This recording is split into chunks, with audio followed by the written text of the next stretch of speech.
Hi, great. Thank you so much. Hi, Yashasvi, how are you? I'm doing well, ma'am. How are you? Good, good. I just saw your film and I mean, stunning visuals. They're really stunning. I mean, Thank you. I Thank don't you. know. How long you must have waited for those visuals to come by. I can't imagine. Yeah. Talk to me about the whole process of sort of waiting for, you know, waiting for the magic to happen, actually, Yeah, I actually, this is a village which is 20 kilometers near my home. And which is in Uttarakhand. is in Uttarakhand. It's in the Jaunsar region. It's near Chakrata, and Hmm. I had no clue about this. And my producer introduced me to this particular place. That there is this place which is being drowned. It's very close to to your to your home, so maybe you might visit it. So I just went for like quite couple of recce's, and when I went over there, it was a complete like how mountains are proposed to be, very beautiful, very romanticized, and it was absolutely alternative to that. It's very dystopic because there was another dam coming up. Like if you see the visuals, there is another construction Yeah, going. exactly. Yeah, so there is a so this is a 420 megawatt like hydropower project. It's called the Lakhwar Vyasi project. It's the biggest dam on the Yamuna River, and it is proposed to give a lot of electricity to the Uttar Pradesh region. And I just went over there and I saw a form of dystopia. There's this whole assassination of this whole village, and the beauty of this village, because Jaunsar is mainly known for its small villages, culture, and its tradition. And I just went over there and I stayed for a long period of time with my DOP. We had only three people in the crew. I decided not to take anybody else because then there's a lot of management that we have to take care of. So Yeah. there was only the DOP, me, my sound recordist, and my producer. And we just went over there, we just waited, and every afternoon around 1 p.m. there was this one fisherman who used to come and just do fishing in this particular dam water. And And what a visual that is. My God, it's so stunning. yeah, even and that's very interesting because we were standing far away, and with a telephoto lens. I just wanted to. I was curious to see what is that. He was looking quite, very small, and I was very curious to know that what is like who is that a person like, or is it's like an element of like what is it? So we just zoomed and we saw at from a long distance. So exactly at 1 p.m. 2 p.m. we used to see that visual constantly. Then there is a lot of momentary shooting. Like we have not staged anything at all. It is like just we went there and it's constantly in action because there is a a big hydropower project for the next 15 years, like which will be developing. So all is very impulsive. Like there is no planning at all for those visuals. It's like just luck, I feel, and just spending time with the people over there, just being in the moment. And the people, I mean, what was their reaction to your coming? They must have wondered who are these people? What are they recording? Yeah, And like where are they going? How are they going to survive? So many questions. yeah. So they were very used to, first of all, because since like a lot of news channels were quite common, Okay. and like the, and a team of news laundry was over there already before us, and they were doing some kind of video interviews and some kind of report.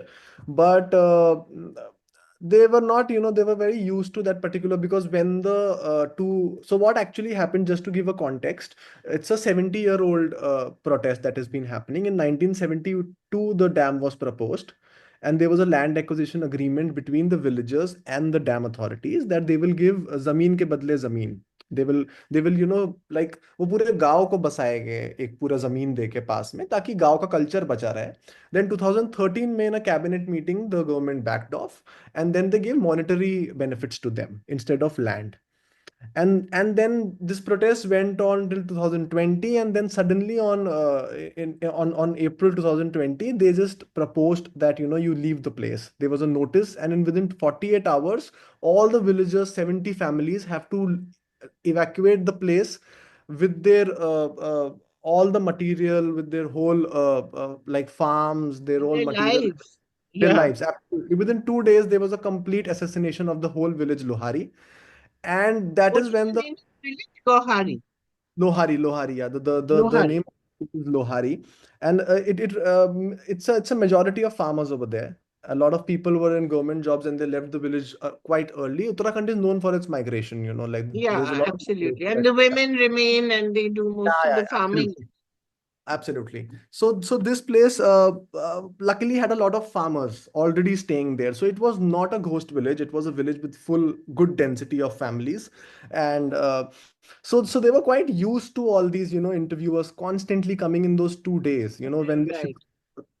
like so when we went after a long period of time, so they were quite hopeless. There was only one family remaining over there, rest everybody left the place. So I just spent a lot of time with that one boy, the voiceover you hear about. Yeah. Yeah, so that was the only And boy. he's talking to his, who's he talking to? Who's Yeah, the so person at the other end? I could not, I couldn't quite, I wondered, is it a girlfriend? Is it? Yeah, so yeah, it's quite open to interpretation because when I actually met this boy, I asked him that what like why is he still here? And he's like, I'm just helping my father to run a restaurant because we are getting some profits out of these labors because there's so many labors, हम उनको खाना खिलाते हैं. And I just asked him that, what about your friends? So he said that one of my my girlfriend, she is in Vikas Nagar. Vikas Nagar is a area close by where all of them usually moved after the dam drowning. So I just imagined, that was a pure fiction Ah, writing. That how he is constantly telling about the present state of the village to the right. lover, and they're kind of And then remembering. he's connecting it to the stories that he's heard and the Yeah, myths and the folklore. yeah, yeah.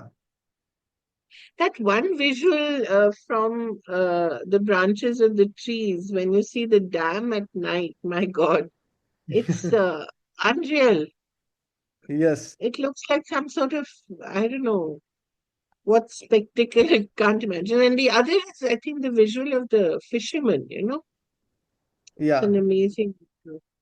And as a So, thought how also, long did you end up spending there? uh, How long did actually not quite long because to be honest, I already had this form in my mind that I'm not going to, because there is nothing left over there. You cannot talk to people, I cannot do any interviews. Everybody has left the place. And I never wanted to, get into the whole history of it because it's a 70-year of, whole idea of tapping into facts. And then, making it into a 20-minuter, and then it quite of, it was a huge hassle for me as a filmmaker. So I thought, I wanted to stick to the more of the observational form of the space, just kind of atmosphere of it, like what happens when how the whole atmosphere and the ambience changes, and through that ecological imbalance that is happening. There's constant dynamite activities happening because they are making huge tunnels over there for the 420 megawatt project. So with that whole space, it was quite I in within 5 to 6 days I had all the visuals in my hand. The next step was more of research, kind of writing, dealing it very sensitively, that how can I evoke the feeling of home, because Uttarakhand mainly, like, everybody relates to migration, and I also yeah, migrated from Pori. My whole family came to Dehradun from Pori, so it was kind of very from personal. Pori? Yeah, it was quite personal to me because the idea of home, and the idea of the whole the whole village has been, it's absolutely vanished. And I really felt for it extremely, when I was over there. And this boy, he did polytechnique, thinking that he'll get a job in the dam. And that whole idea of that, employment, and how we look at the Himalayas, especially the Garhwal region, which is absolutely weak in its mountains.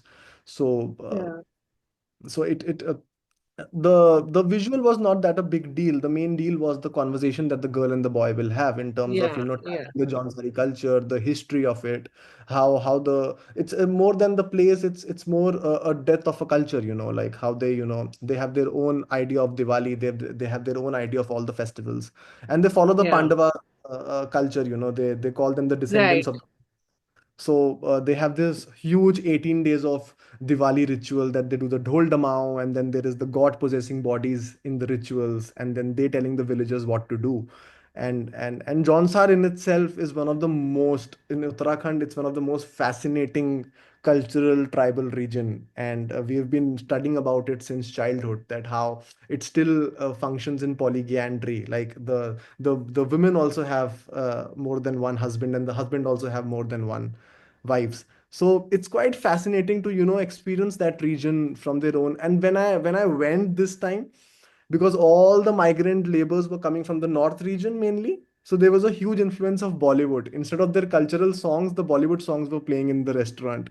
No. And that's quite interesting how you take over that whole space and the whole culture is absolutely gone. So that's, and everybody is separated. Somebody is in Vikas Nagar, one family is in Dehradun, one family is in Delhi. So that is.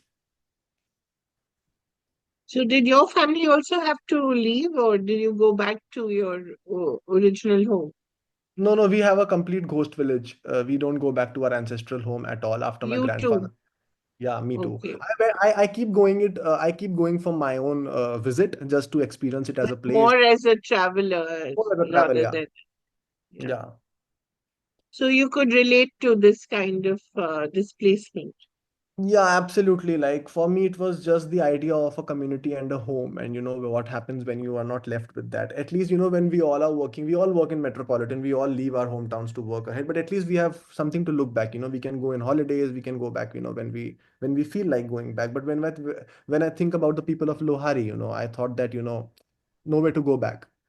So Yeah, so so that feeling in itself is quite haunting, and that is the whole seed of the imagination that left with me, and then this film developed. wonderful. And your film, the feature film that you're working on, the ink, what is it's quite fascinating. Instinct, And what and missing thumb. yeah, it's called The Ink Stained Hand and the Missing Thumb.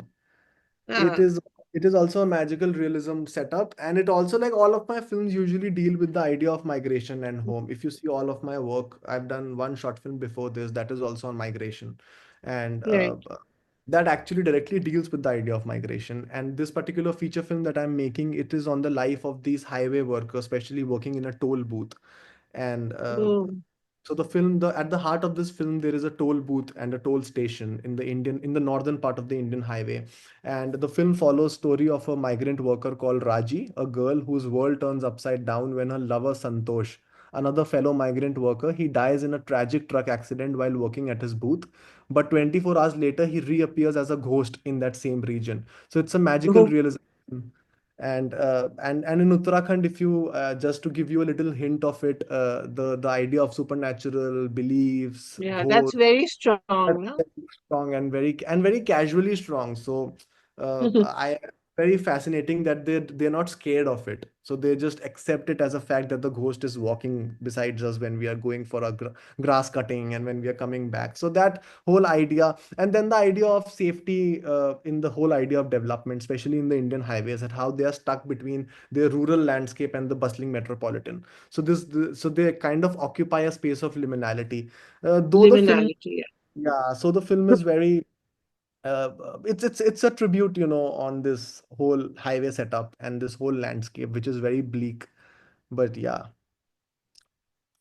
Who's in it?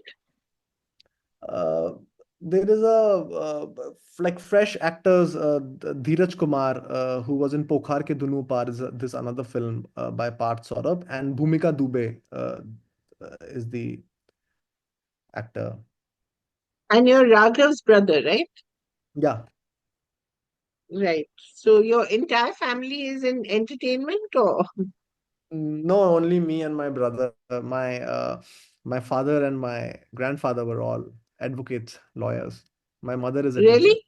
Yeah.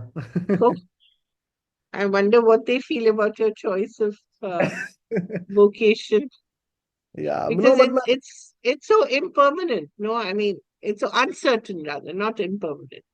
yeah, quite uncertain. Especially making So films in Uttarakhand and deciding to, move here back from Bombay and just running a production house, especially in a place where there is no much of film infrastructure. Oh, So where are you now? You've moved from Bombay to yeah, since the last 10 years, I've been working in Dehradun. I run a in production house. Dehradun. Oh, Yeah, oh, nice. yeah, so we've been But telling yeah, around. but as you said, infrastructure must be an issue. Yeah, absolutely. More than that, the Right. culture of watching films, there is no much of, audience in because when we do a lot of Yeah, screening over here and when we arrange a lot of, there's a lot of less footfall in terms of watching independent films. So in right. that way, but otherwise, we get a lot of love. I get a lot of like all of my films usually travel a lot outside, and when they come back to Uttarakhand, then a lot of people come and watch it. So it's very Yeah, interesting. But it's very slowly developing, but we have a very good film friendly policy, though things are very easy because of that. But right, yeah. right. And I think they must respect what you do. You're sort of really working on a I mean, it's cultural activism, it's cultural archiving, it's things that Yeah. are disappearing, and you're sort of either recreating them or trying to protect them. It's great work, isn't it? Yeah, and more than it, like it's like I'm quite grateful that I've developed a community over here who can help me financially. Like this producer of mine, his name is Sharad Mehra, and I'm very grateful that he runs this new production house, very fresh, called Curious Eyes Cinema, and he just came on board so easily without any problem. And I have the support of such kind of people with me constantly, and rest other all of my other films are self-financed, and it's done through a whole community support. Like we have a good community over here that we are trying to make films, but still we are kind of we need a little more support in terms of the kind of say screening facilities and more of like showing our films in the region, especially Uttarakhand, like in the Yeah, whole region. Especially I really want my films to reach the right place, that is Kumaon region, Garhwal region. At least people, at least the hilly states, hilly districts can at least access them. So yeah. great talking to you. And I do look forward to your feature film. When do you expect it to be done and released? We were in the Hong Kong work in progress lab recently with the film, Yeah, and we'll just complete the film in December this year. We already have one cut ready, and we have started submitting a pre-cut to the film festival committees. But yeah, we'll have a cut ready by December, so most probably you will be able to see it around that time. wonderful. Thank you so much, Yashasvi. I really did. I thought it was a wonderful film, a stunning film. And I think it also says a lot in such a short time. So thank you very much. I look forward to your other work. Thank you. Nice talking to you. Thank you. Thank you. Thank you so much.